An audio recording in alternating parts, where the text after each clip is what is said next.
ನಮ್ಮ ರಾಜ್ಯದ ಗೃಹ ಸಚಿವರು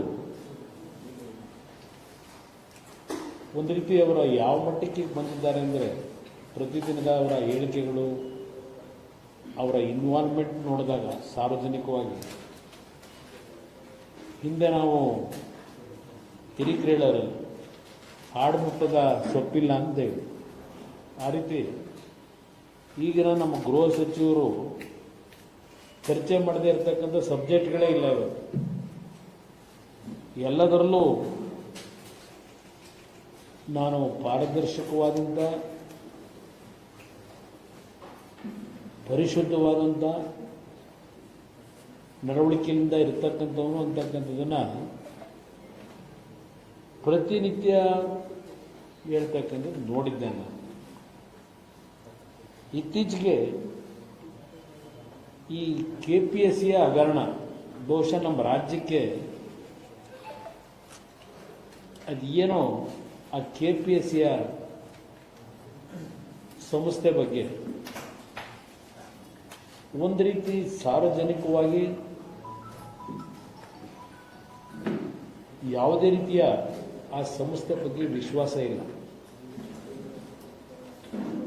ಹಲವಾರು ವರ್ಷಗಳಿಂದ ಈ KPSCಯ ಕರ್ಮಕಾಂಡಗಳು ಹಗರಣ ಅಂತ ಹೇಳಿ ಕೆಲವು ಸಂದರ್ಭದಲ್ಲಿ ರಾಜಕೀಯವಾಗಿ ದುರ್ಬಳಕೆ ಮಾಡ್ಕೊಂಡಿದ್ದಾರೆ. ಆ ಸಂಸ್ಥೆಗೆ ಸದಸ್ಯರುಗಳನ್ನು ನೇಮಕ ಮಾಡತಕ್ಕಂಥ ಸರ್ಕಾರಗಳು ಸಹ ಒಂದು ಉತ್ತಮವಾದಂಥ ಸದಸ್ಯರುಗಳನ್ನು ನೇಮಕ ಮಾಡತಕ್ಕಂಥದ್ದನ್ನು ಬಿಟ್ಟು ಇತ್ತೀಚೆಗೆ ಆ ಸದಸ್ಯರಿಗೂ ಒಂದು ರೇಟ್ ಫಿಕ್ಸ್ ಮಾಡ್ಕೊಂಡ್ಬಿಟ್ಟಿದ್ದಾರೆ ಇತ್ತೀಚಿನ ಸರ್ಕಾರಗಳಲ್ಲಿ. ಒಂದು ಕಾಲದಲ್ಲಿ ಒಂದು ಅತ್ಯಂತ ಗೌರವಿತವಾದಂಥ ಹೆಸರಿದ್ದಂಥ ಸಂಸ್ಥೆ ಅದು.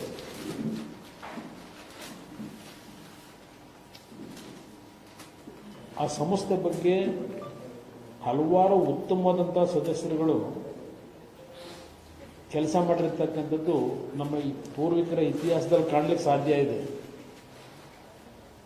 ಆದರೆ ಇತ್ತೀಚಿನ ದಿನಗಳಲ್ಲಿ ಒಂದು ಜಾತಿ ಹೆಸರಿನಲ್ಲೂ ಇಲ್ಲ ಆ ಸದಸ್ಯತ್ವಕ್ಕೆ ನೇಮಕ ಮಾಡಬೇಕಾದ್ರೆ ಹಣ ನಿಗದಿ ಮಾಡಿ ಸರ್ಕಾರಗಳು ನೇಮಕ ಮಾಡತಕ್ಕಂಥದ್ದು, ಈ ರೀತಿಯಲ್ಲಿ ಹಂತ ಹಂತವಾಗಿ ಆ ಸಂಸ್ಥೆಯನ್ನು ಕಲುಷಿತಗೊಳಿಸಿರತಕ್ಕಂಥದ್ದು, ಆ ಸಂಸ್ಥೆಯ ಬಗ್ಗೆ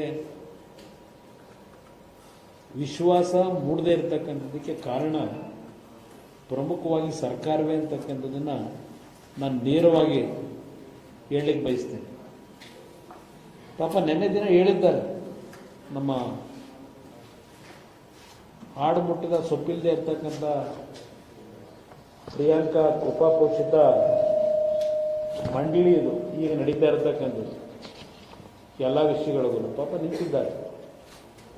ನಿನ್ನೆ ಅವ್ರು ಹೇಳ್ತಾರೆ,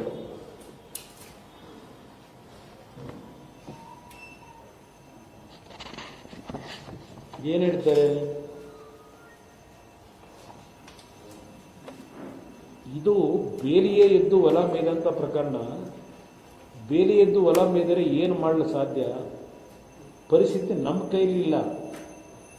ಇಲ್ಲಿ ಎರಡು ವಿಚಾರ. ನನಗೆ ಸ್ವತಂತ್ರವಾಗಿ ಈ ವಿಚಾರ ಬಿಟ್ಟರೆ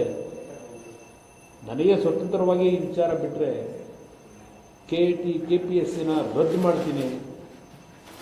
ಅದು ಸಂವಿಧಾನಾತ್ಮಕವಾಗಿಯೇ ಮಾಡಬೇಕಾಗುತ್ತದೆ. ಹೊಸ ಕಾನೂನು ತರಬೇಕಾಗ್ತದೆ. ಕಾನೂನು ಮಾಡೋರು ನಾವೇ. ಹೌದಪ್ಪ, ಕಾನೂನು ಮಾಡೋರು ನೀವೇ. ನಾವೇ ಅಂದರೆ ನೀವು ಅಂದ್ರೆ ನಾವು ಅಂದರೆ ಸರ್ಕಾರ ನಡೆಸರೆ ಕಾನೂನು ಮಾಡೋದು ಜನಪ್ರತಿನಿಧಿಗಳು.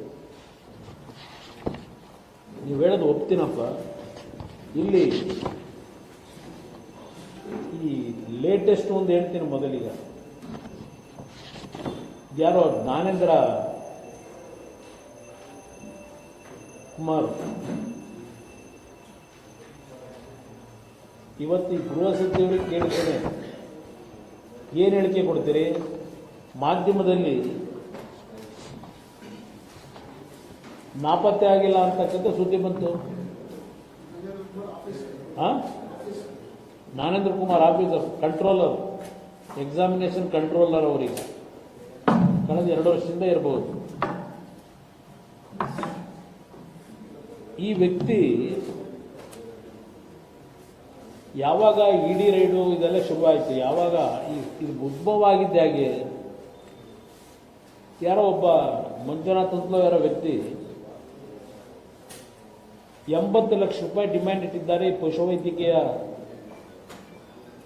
ಅಭ್ಯರ್ಥಿಗಳನ್ನು ಆಯ್ಕೆ ಮಾಡಲಿಕ್ಕೆ. 40 ಲಕ್ಷ ಅಡ್ವಾನ್ಸ್ ಕೇಳಿದ್ದಾರೆ, 80 ಲಕ್ಷ ಫಿಕ್ಸ್ ಆಗಿದೆ ಅಂತಕ್ಕಂಥದ್ದು ಆ ವ್ಯಕ್ತಿಯ ಒಂದು ಆಪಾದನೆ ಏನಿದೆ. ಆ ಆಪಾದನೆ ಬಂದ ನಂತರ ಇಡಿಯವರು ಸಡನ್ ಆಗಿ ಈ ಕೇಸ್ನ ತಗೋತಾರೆ. ಯಾವಾಗ ದುಡ್ಡಿನ ವ್ಯವಹಾರ ಪ್ರಾರಂಭ ಆಯಿತು ಅಂತ ಇದೆ. ಆಗ ಈ ವ್ಯಕ್ತಿ ನಾಪತ್ತೆ ಆಗಿದ್ದಾನೆ ಅಂತಕ್ಕಂಥದ್ದು ಸಾರ್ವಜನಿಕವಾಗಿ ಚರ್ಚೆ ಪ್ರಾರಂಭ ಆಯಿತು. ಏನು ಹೇಳಿದ್ರು? ಫಸ್ಟ್ ಹೇಳ್ತಾರೆ ಅವರು ತಂದೆ ಹುಷಾರಿಲ್ಲ, ಅವ್ರ ತಂದೆನ ನೋಡೋದಕ್ಕೆ ಹೋಗಿದ್ದಾರೆ, ಪರ್ಮಿಷನ್ ತಗೊಂಡು ಹೋಗೋರೆ ಅಂತ ಹೇಳ್ತಾರೆ. ಇವರೇ ಹೇಳೋದು, ತಂದೆ ನೋಡಲು ಹೋಗಿದ್ದಾರೆ. ಜ್ಞಾನೇಂದ್ರ ಕುಮಾರ್ ನಾಪತ್ತೆ ಆಗಿಲ್ಲ, ನನಗೆ ಅವರು ದೂರವಾಣಿ ಕರೆ ಮಾಡಿದ್ದರು. ಅವರ ತಂದೆಗೆ ಅನಾರೋಗ್ಯದ ಹಿನ್ನೆಲೆಯಲ್ಲಿ ನೋಡಲು ಊರಿಗೆ ಹೋಗಿದ್ದಾರೆ. 2 ದಿನಗಳಲ್ಲಿ ವಾಪಸ್ ಆಗಲಿದ್ದಾರೆ ಎಂದು ಗೃಹ ಸಚಿವ ಪ್ರಿಯಾಂಕ ಖರ್ಗೆ ಸ್ಪಷ್ಟಪಡಿಸಿದ್ದಾರೆ.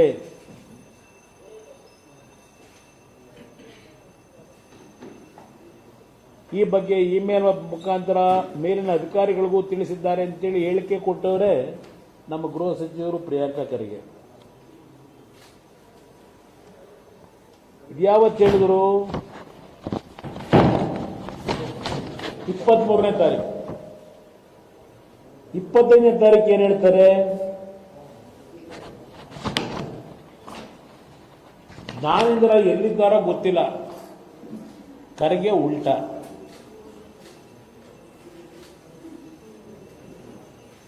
ಜ್ಞಾನೇಂದ್ರ ಎಲ್ಲಿದ್ದಾರೋ ಗೊತ್ತಿಲ್ಲ. ಜ್ಞಾನೇಂದ್ರ ಕುಮಾರ್ ತಮ್ಮ ತಂದೆಗೆ ಅನಾರೋಗ್ಯ ಎಂದು ಹುಟ್ಟೂರಿಗೆ ತೆರಳುವುದಾಗಿ ಹೇಳಿದ್ದರು. ಈಗ ಅವರು ಎಲ್ಲಿದ್ದಾರೋ ನನಗೆ ಗೊತ್ತಿಲ್ಲ. ಮತ್ತೆ ಈ ಗೃಹ ಇಲಾಖೆ ಯಾಕ್ರೆ ನಡೆಸ್ತಾ ಇದ್ದೀರಿ? ಇವರು ಬಂದ ಮೇಲೆ ಏನು ಪ್ರತಿದಿನ ಹೇಳಿಕೆಗಳು? ಗೃಹ ಇಲಾಖೆ ಸ್ವಚ್ಛ ಮಾಡಿಬಿಡ್ತೀನಿ, ನಮ್ಮ ಸರ್ಕಾರ ಯಾರನ್ನೂ ರಕ್ಷಣೆ ಮಾಡುವ ಪ್ರಶ್ನೆ ಉದ್ಭವಿಸುವುದಿಲ್ಲ. ಇದು ರಕ್ಷಣೆ ಅಂತ ಕರೀತಿರೋ ಈ 2 ಹೇಳಿಕೆ ನೋಡಿದಾಗ ಇವರು ಕೇಳಿ ಊರಿಗೆ ಹೋಗೋರೆ ಅಂತ ಹೇಳ್ತಾರೆ. 23ನೇ ತಾರೀಕು ನನ್ನ ಗಮನಕ್ಕೆ ಬಂದೇ ಹೋಗಿದ್ದಾರೆ ಅಂತಾರೆ. 25ನೇ ತಾರೀಕು ಹೇಳ್ತಾರೆ ನನಗೆ ಎಲ್ಲಿ ಹೋಗೋರೋ ಗೊತ್ತಿಲ್ಲ.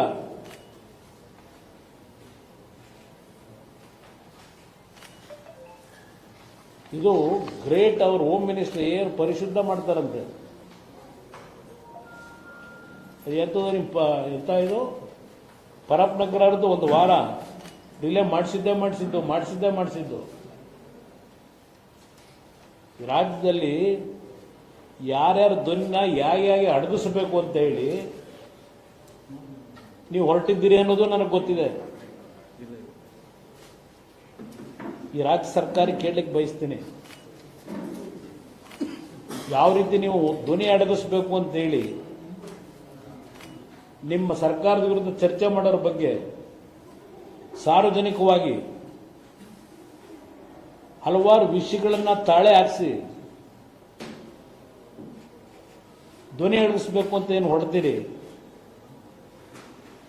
ಖರ್ಗೆ ಅವರೇ, ನಮ್ಮ ಧ್ವನಿ ಏನು ಯಾರು ಅಡಗಿಸಕ್ಕಾಗೋದಿಲ್ಲ, ನೀವು ನಿಲ್ಲಿಸ್ಲಿಕ್ಕೆ ಆಗೋದಿಲ್ಲ.